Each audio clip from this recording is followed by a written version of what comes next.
Yeah, so welcome everybody. Thanks for being here and being interested in my talk. So I will start with a short video, so hopefully this will work here, and then I will start with the talk. So hopefully everyone can hear now.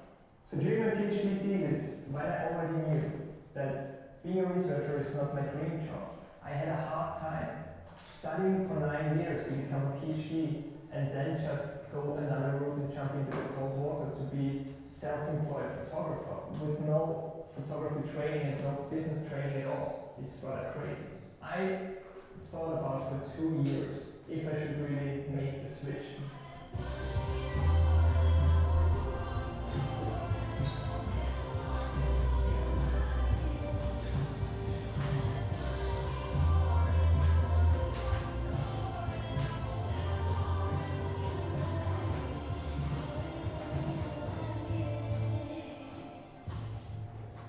Yeah, so I'm a former researcher and became a Rockstar photographer, a music photographer.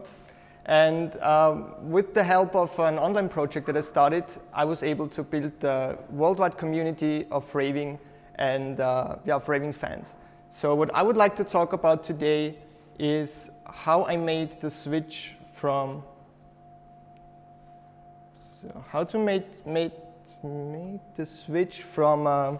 from a molecular biologist to become an online marketer in the field of concert photography. So all started when I finished my, my diploma thesis in molecular biology in the year 2008.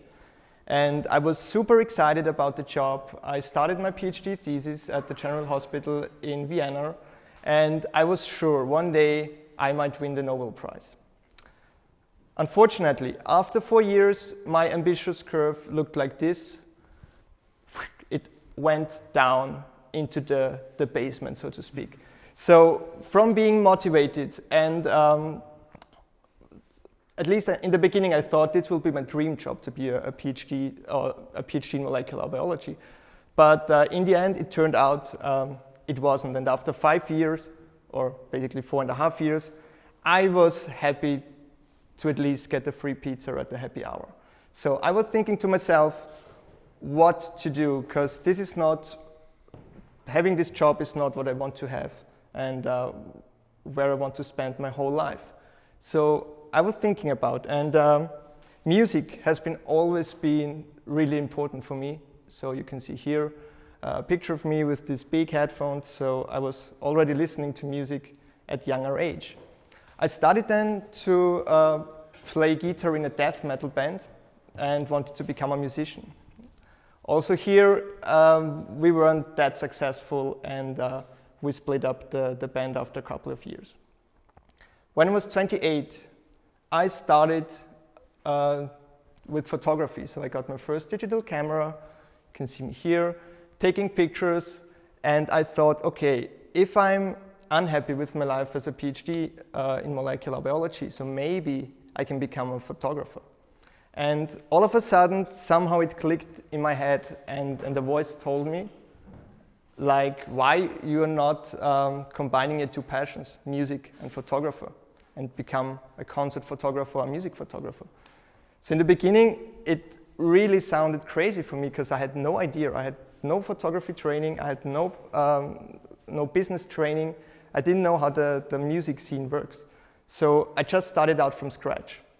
And standing here in 2015, I'm able to work directly with bands like The Prodigy. I was on tour with Peter Gabriel, with Elvis Costello. I worked for Iggy Pop.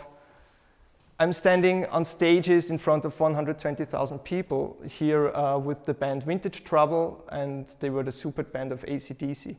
At Zeltweg in Vienna. My work gets published on album covers and album booklets, like here from the British band Fink, and that's a booklet, a photo of the live album Wheels Turn Beneath My Feet. In 2014, I was the tour photographer of the German band Chantel, and you can see him here DJing in Mexico City. I joined him to Canada, and I joined the whole crowd. It's a 15-person kind of band project, and we toured through whole Europe for the festival summer. So my work got also published in Rolling Stone magazine, in Huffington Post, and also in Petapixel, which is one of the biggest photography blog worldwide. So making the switch from being frustrated in my job to really live my passion and follow my dream really turned out to be the best decision that I've ever made. And you know, being a self-employed photographer also gives you a lot of time, because in the beginning you don't have any clients, you don't get so many jobs to shoot for. So therefore I started to read a lot of books. And 3 of the books which I really can suggest if you haven't read it, it's The 4-Hour Workweek from Tim Ferriss, Rework from Jason Fried, and Give and Take from Adam Grant. And these books kind of gave me the motivation and also switched my mindset totally to start my own online business. And I think they're really special in a way, because they have a totally different point of view how to start your business and how to grow your business. So I decided to start my own online business in April 2014, so 1.5 years. I started How to Become a Rockstar Photographer. This is the photo when I launched the homepage. And basically it's a platform for people where I teach concert photography. So I struggled years in this business to get my foot into the door, to work for bands and to shoot for magazines. And I thought to myself, why not sharing my knowledge with other people and help them out so they don't have the struggle that I once had. And yeah, that's how to become a rockstar photographer. And the main topic I want to talk about today is the 5 steps to build your raving community. So these are 5 steps that helped me to build this raving community, and I guess they will also help you. So it's not specifically for me as a concert photographer, but I think these are kind of 5 fundamental steps that all of you can incorporate in your business or when you're starting just out. So let's talk about them. So it doesn't matter whom you're following in the online business world, everyone is talking about find your niche. And find your niche means basically be different and find a topic that you really love and you can write about, but which is also really specific. So for me as a photographer, when I would start out with a general blog about photography, I would have really problems, I guess, to be kind of special. Because if you can see here, there is on the left-hand side is Petapixel, on the right-hand side is F-Stoppers. These are really big photography websites that I established. They have millions of followers, and they probably post 5 to 10 articles per day. So if you're a small blog and you want to write about these things, the competition is too hard. So you cannot even compete with them. So I decided to find a smaller niche, and the smaller niche is concert photography. So concert photography is a specific field in photography. Not so many people are doing this, but the people who are concert photographers are really passionate about their hobby or their job. So there are a handful of concert photographers worldwide, and there are probably 3 or 4 who also share their experience. So this was already a good start for me. And recently I talked to a friend of mine, and he specialized in fireworks for parties. So if you go to the blog, you can find all the information you need if you want to have a firework on your party or on your wedding. So this is also really specific. So I think the first point is find your niche and don't just write about general things. The second point, which is really huge, is become a giver. So if you have a look at this book, Give and Take from Adam Grant, he describes the takers are people who like to get more than they give, whereas givers are people who give more than they get. And normally we tend to be givers in our relationships, in our partnerships, friendships, marriages, because hopefully you're not that guy who says, okay, I washed the dish for 5 times, here is the score, you have to do it now for 5 times. So that's not what's happening.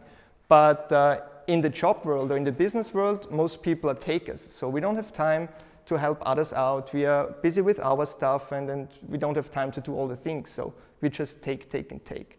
So when I started out, and after reading this book, I decided to become a giver by myself and just share my knowledge with others for free.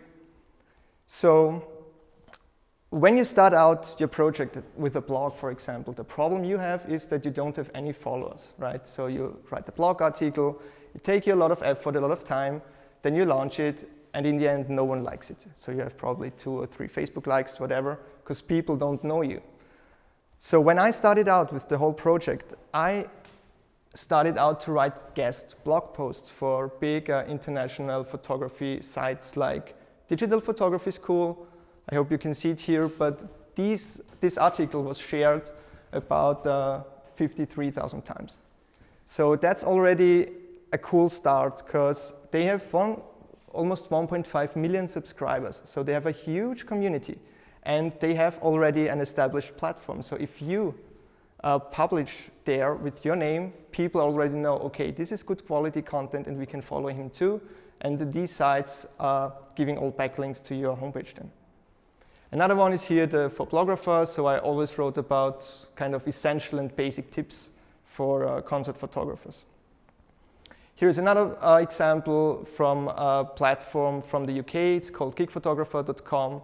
This is a specialized platform only for concert photographers. So you have already your target audience there.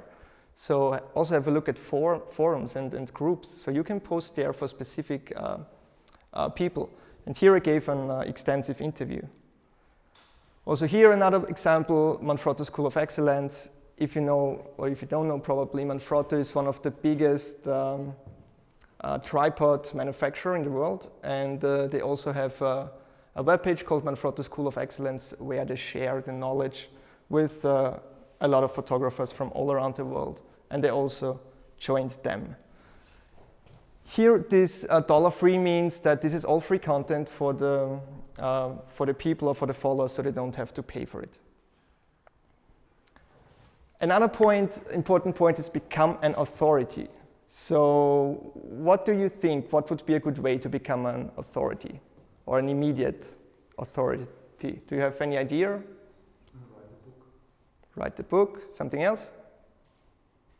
Yeah, write the book. So I wrote a book. And I mean, if you're writing a book and you're an author of a book, you're an expert, right? I mean, you can say to someone, I wrote the book, I'm the author of the book, then you know what you're saying or what you're talking about. Otherwise, you wouldn't be able to write the book. At least this is what people think. So I came to this book here. It's from Nathan Barry. I guess you can also download the slides afterwards. Nathan Barry is an online marketer in the US, and he wrote a book called Authority. And basically, it's a book about self-publishing, how to write your own ebook, how to self-publish your ebook. And after reading this small book, it's 100 pages, I think, I was motivated to write my own book. So I thought, okay, if this guy can do it, I can also do it. So I sat down for 2 months and wrote about 1,000 words per day. So I just wrote it in 2 months. Gave it to my graphic designer. So this is the end result, how it looks like. It contains more than 100 of my concert pics. You always have the settings, because this is important for people who are interested in. And I just gave a short step-by-step guide from what gear you need, what settings you need, how to shoot for magazines, how to shoot for bands, how to go on tour, and so on. So it was a complete package. And in this form, it was not available until then. So there was no ebook available for concert photography. There were 3 books on Amazon, which sell for $20 each, is softcover and hardcover. But I thought, okay, I will do a PDF ebook. I started to sell it for $37, and the price went up to $79. And in this 1.5 years, I sold about 280 ebooks and made about $12,000 in sales, only from the sale on my homepage. So it's not on Amazon, it's not published, it's only an ebook on my homepage, which I'm selling. And people are glad to buy it for about $80. So writing an ebook is big. Engage with the audience. I think that's the most important point. It doesn't matter if you're writing hundreds of blog posts and having a book or whatever. If you don't engage with your audience, you are screwed. What you can do, so that's also kind of a general rule, email lists. Everyone's talking about email lists and list building. Everyone says the money is in the list. And I can totally count on this. So for me, it's the way how I'm selling it. So how does an email list work? Here you can see that's my homepage. That's the header. And if you scroll down, something is written like, you can get my newsletter for free and just sign up here. So people sign up with the first name because I want to personalize everything. They give me the email address and then click get started. And they will be in my email list. Another way to do it is kind of in a sidebar. So that's my blog then on my blog page. So I have about 7 or 8 of this kind called Optin Forms, like this here, on my homepage. So people have a good chance to grab somewhere the box and sign in. What I'm also using is an opt-in bribe. So an opt-in bribe is basically speaking a motivation for people to sign in. It's like a present, because people come to your website, they see, okay, I'm interested, it's okay what he's writing, but normally they don't give you the email address because it's something personal, and then they get emails from you, but they don't know you in their personal email inbox. So therefore you use an opt-in bribe and you give something for free. So for me, it's a small ebook, it's 5 pages, PDF, and there are 5, or it's about 5 of the settings I'm using for concert photography. So people can download it and can start immediately to incorporate the knowledge. Until now, I gathered more than 2,500 email subscribers. And the cool thing is, if I want to engage with them, I click a button and send a personal email to 2,500 people. And if I'm selling something, 2,500 people gets my sales mail. So that's big. Another way how to engage with the audience is webinars. And webinars are online seminars, and the beauty of it is that you're sitting in your living room, in your office, and you can reach people all around the world.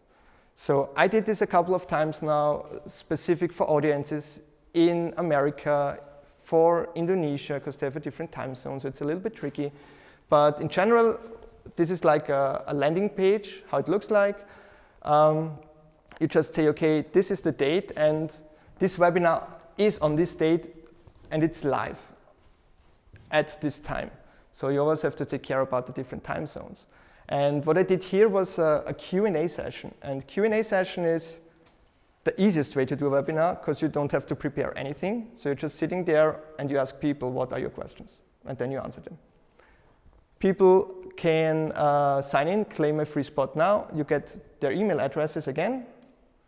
And this is how my last webinar looked like. So I joined forces with Steve on top left. He was in Los Angeles. Then Dave was sitting in the UK and I was sitting in Vienna. And we did a 90 minutes Q&A session for 70 people, and just asked them to send their questions through Twitter or YouTube comments.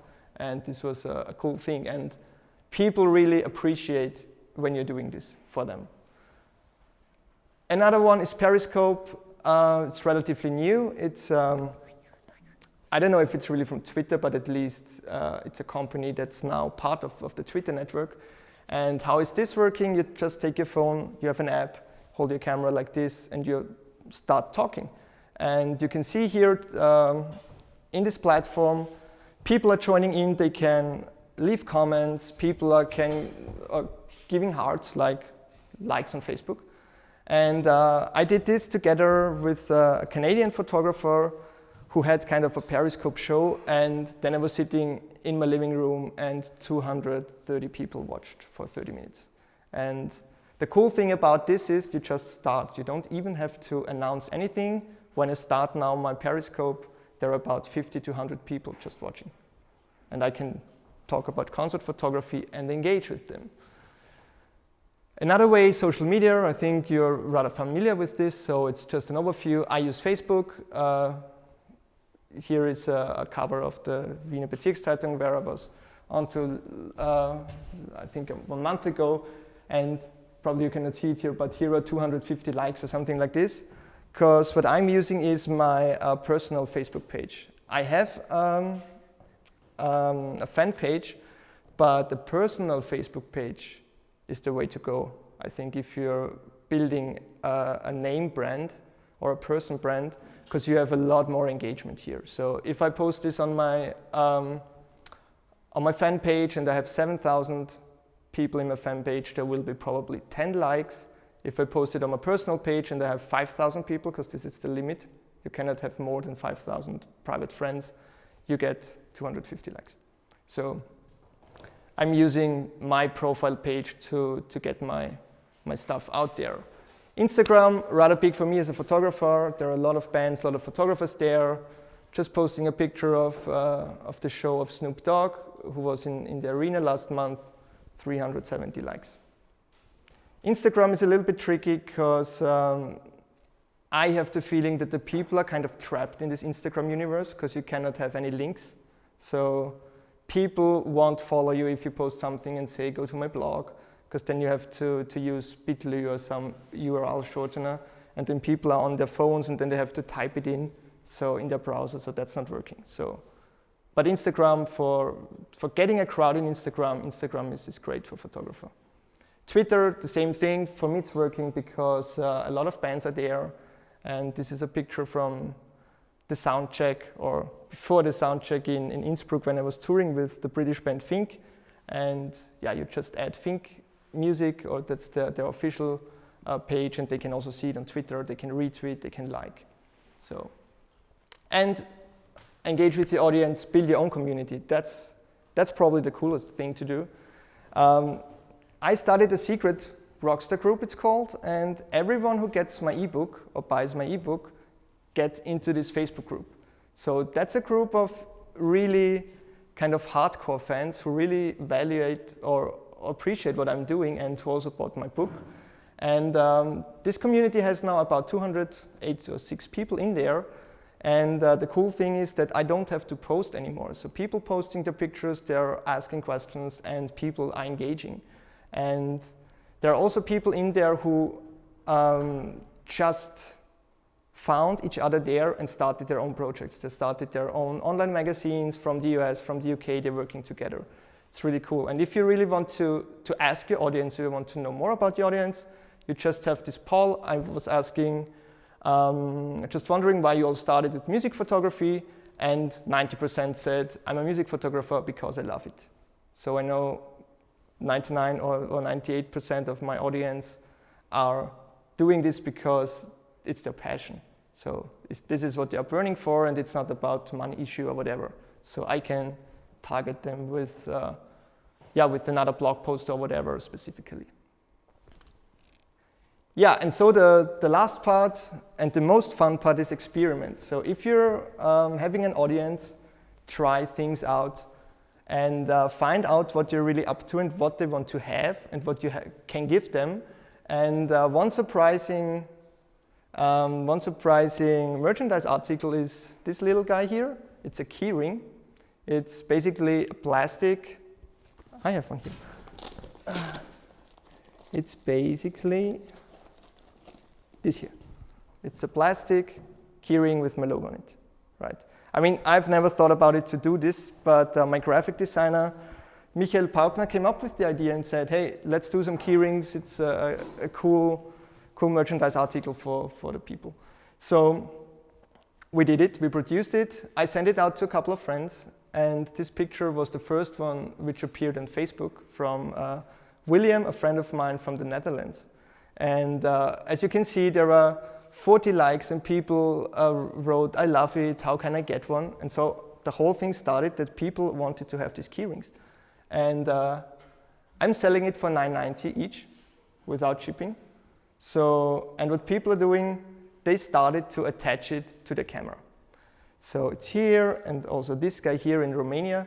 And the cool thing is, this guy is going to a concert with the keyring on in the photo pit. Other people see it and say, hey, what's this? I also want to have this. And they got in contact. So these are really hardcore and super fans that you want to have in your community. You can attach it on your bag, you can attach it on your keys. Here is from Mexico on the right side. It's from a music festival, a press accreditation.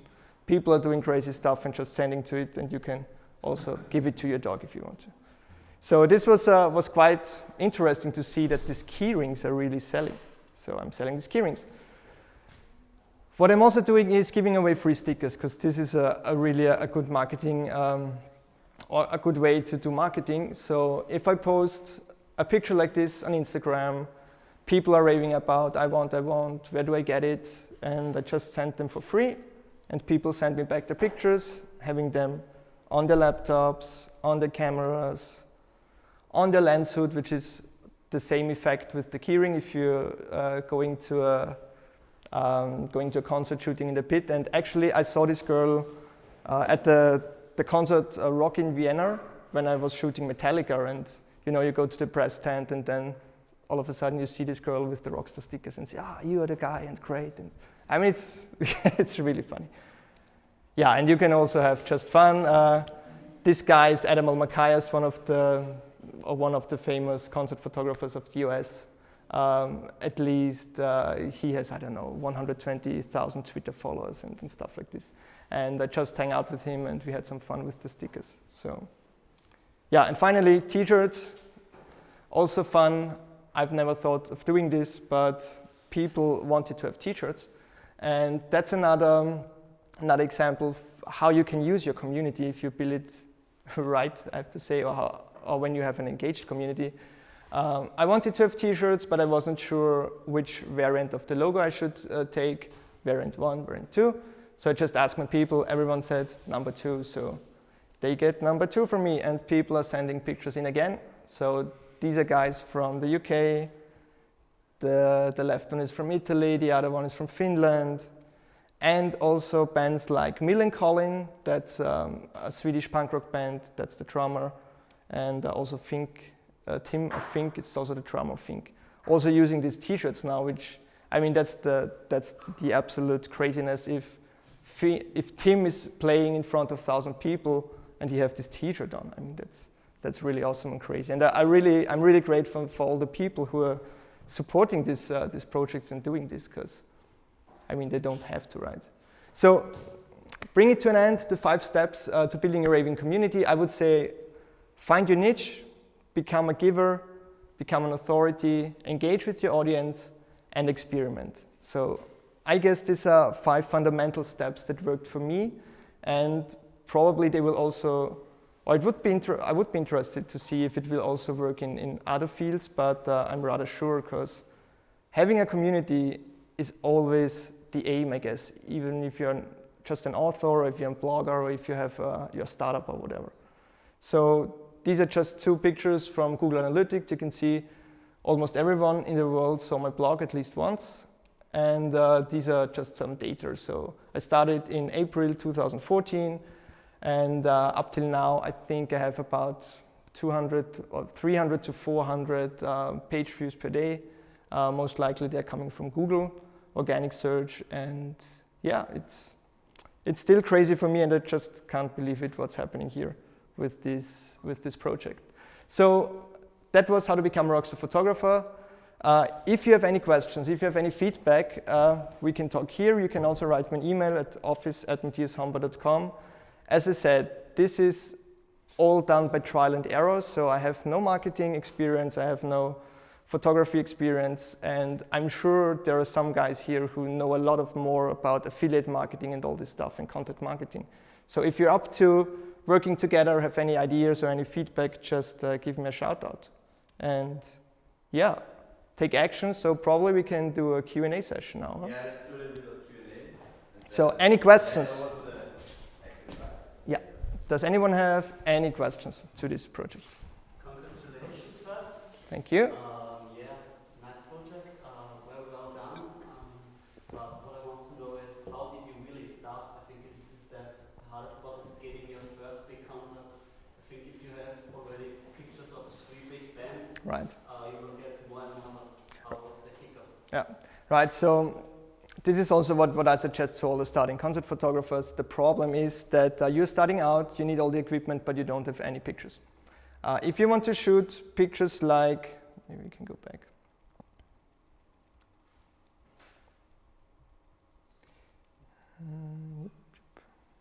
If you want to shoot pictures like this, I mean, you only can do it if you know the band. So, for example, I can tell the backstory shortly. So these are guys from Los Angeles, and I was touring with Chantal, and we were playing in Canada, and these guys were playing after us, so we had the same backstage area. And they are always well dressed, and so they caught my attention. I went to them and said, hey, let's do portraits, would be cool. And the guitarist, this one here, he's a Swedish guy, and he was very nice and said, yeah, let's do the photos. And then I sent them to them, and yeah, and that was it. And then I added him on Facebook as a friend. And 2 years later now, they were playing as the support act of AC/DC in Zeltweg. So 2 days before the concert, I saw that these guys are playing the support act. And so I just wrote him a Facebook message.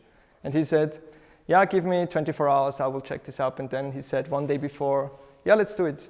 Let's just come here and let's shoot. So the problem was then, I didn't have any tickets, so there were 120,000 people, so it was chaos. There was traffic all around. However, I managed to go there and shoot these pictures. So coming back, the main problem is when you're starting out, you don't get this access. So you have to start out in small clubs. So I started out in the Chelsea and B72 and all these small clubs with local bands and build up your portfolio. Once you have some pictures, you can apply for magazines, small magazines.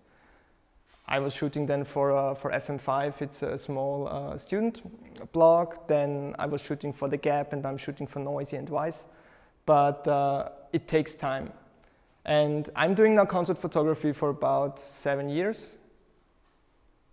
The online project is about 1.5 years old. So I have already kind of learned from my mistakes. I have now a network. I can just write the tour manager from Iggy Pop, and he's replying. Or I can ask Fink and say, okay, you're playing in Vienna, I will be there and take some pictures. So this takes a long time. And just for those of you who are interested and want to be concert photographers, please see it as a long-term project. It's not something you do 2 months and then you are there. So it takes a while. I hope that answers the question. Any more questions to the project, to concert photography? Sorry, first, congrats too. And, Thank you. very special logo, very cool. Yeah, the logo is working, it seems. Probably that question answered my question too, your answer. How long did you do photography, concert photography, until you wrote the book?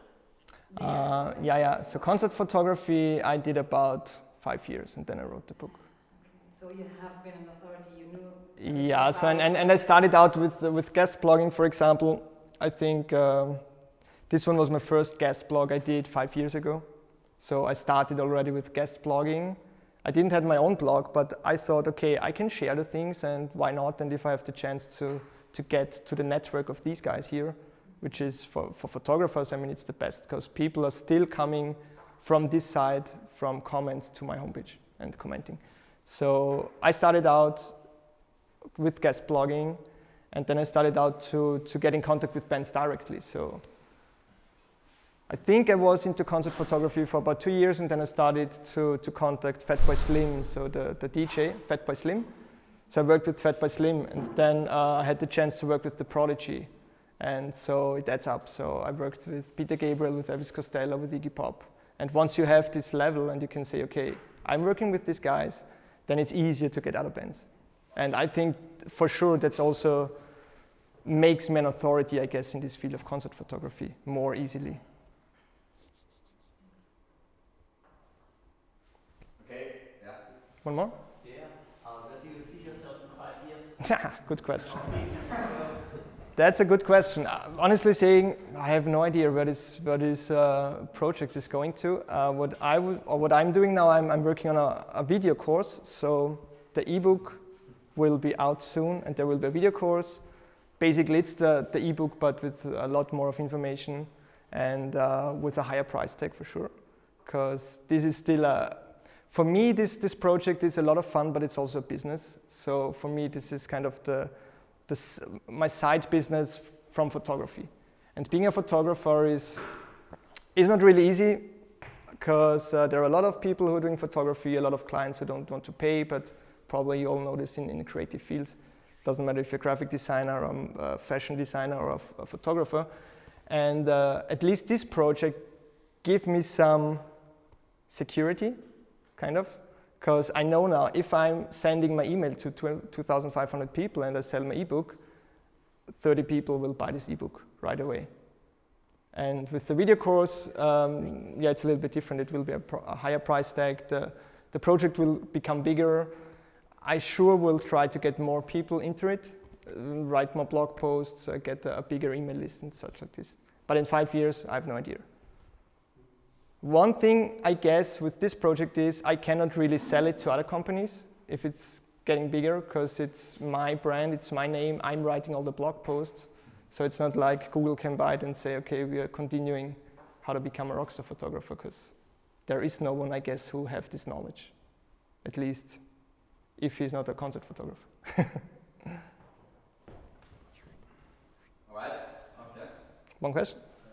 Would it be your biggest multiplier of your success that you did everything or do everything in niche?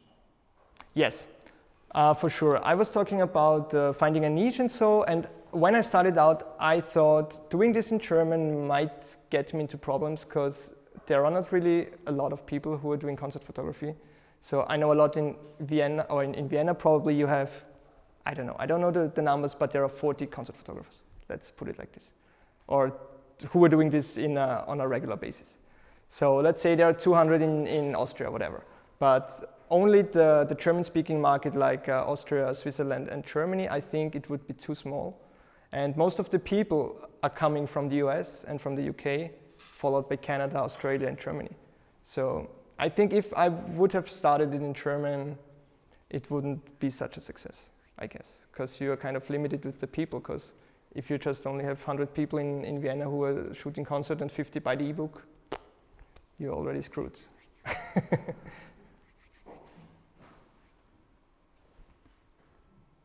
More questions? More feedback?